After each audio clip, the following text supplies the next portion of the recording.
This YCN segment is brought to you by H.R. Clough and Kearsarge Heating, your local energy specialist.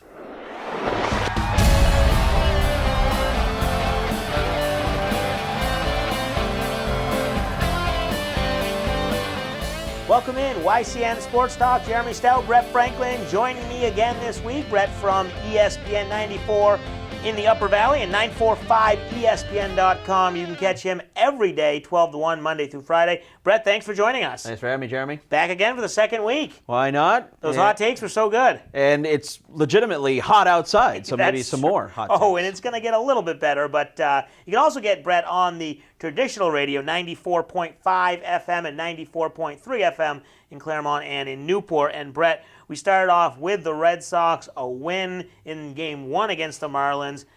Didn't come without a little question, some suspense. How concerned are you with this team overall, big picture? We'll go back to last week where they split against the Indians, looked like they were fine, and then losing those 3 to Tampa Bay, struggling last night against Miami. Where are we now? Still a good lead in the division, though. Yeah, Yankees winning last night as we tape. It's 6.5 the lead. I'm still confident, and I think when you look at this team offensively, they're going to be fine. I think it comes down to the starting pitching after David Price and Rick Porcello. And the bullpen, while I think it is okay, I do feel like, they're starting to get a little bit overused. I mean, again, Brian Johnson didn't give you much of an outing last night. Hector Velasquez can't give you more than 4 innings. Nate Eovaldi hasn't been very good his last few outings. So if this starting pitching beyond David Price and Rick Porcello can't give you basic quality starts, this bullpen might be taxed by the time we get to the end of the road here by the regular season. But as far as confidence in winning the division, I still have it at 80%. All right, so no panic here, and we get to September 1st, we get some call-ups, so that might alleviate some of the strain on the bullpen. Going back to those starting pitchers that you talked about, one of them, Chris Sale, he's thrown off flat ground for a couple days in a row. He still really hasn't progressed much more than that. Beyond being concerned, but when do they bring him back, and when do you think they need him back? Is this the type of thing where it's like, no rush, get him back in mid-September if you have to wait that long? Yeah, it seems like they're just trying to take it easy and just trying to be really precautious with Chris Sale. Again, David Price and Rick Porcello should be enough to get you through to the regular season. But will it be a situation that they hold him off till the last week of the regular season, then they have him throw, or is it a David Price situation from last year where he comes back and they throw him in the bullpen? Listen, you're paying this guy to start games and not be out of the bullpen.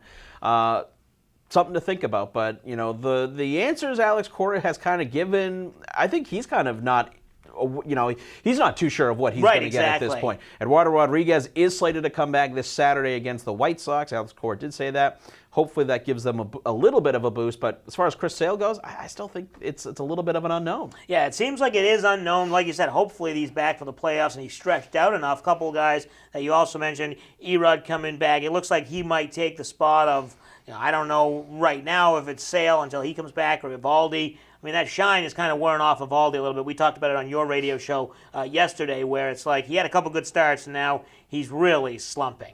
Yeah, he had 15 shutout innings to start his Red Sox career, Nate Eovaldi, and then his last 16, he's got an ERA of close to 7.5. We expected him to come down a little bit, but I don't think we expected him to be this down. But yeah, I mean, the Red Sox got to get something going here, and then obviously Craig Kimbrell last night, blowing the 2-run lead that they had, and that's been the Achilles heel of a Dave Dombrowski team. The bullpen has been an issue, so that's something to keep an eye out as well. But I think Craig Kimbrell's been so good this year that anytime he blows a save, it obviously gets magnified a little bit. But he's also something to keep an eye on as well. And the other big thing last night was Matt Barnes. He had given up like 1 home run in the first 4 months or whatever it's been, and now since August has started and even into late July, I think it was, he's given up an ungodly number of home runs for as good of a reliever as he is. I mean, Matt Barnes is a good reliever, just kind of struggled with the long ball. Same thing with Kimbrell at times. We go to the offense, and we look at the offense as being pretty good. One guy who's been slumping in this mini slump the Red Sox have had is Mookie Betts. It seems like as he goes, so do the Red Sox. When he slumps, they slump. If he hits, they win.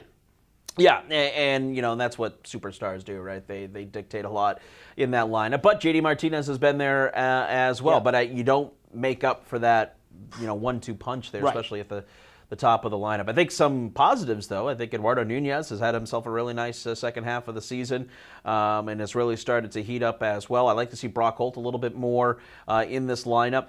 Christian Vasquez looks like he's going to be making his way back pretty soon. What do they do with the Swihart-Leon situation as far as balancing that? Do they go with the three catchers? You know how I feel about those three catchers. But there's going to be some guys coming back, and hopefully with expanded rosters, and hopefully you have a healthy enough lead where you can start to give some guys some days off, which Alex Cora has stuck to as far as the game plan. Yeah, he's done a good job with that, and obviously with the expanded rosters, you won't have to worry about sending guys down and who's not on the team, so that will help a little bit. We'll take a break, and when we come back, we'll talk some Patriots with Brett from 94 ESPN Radio. This is YCN Sports Talk.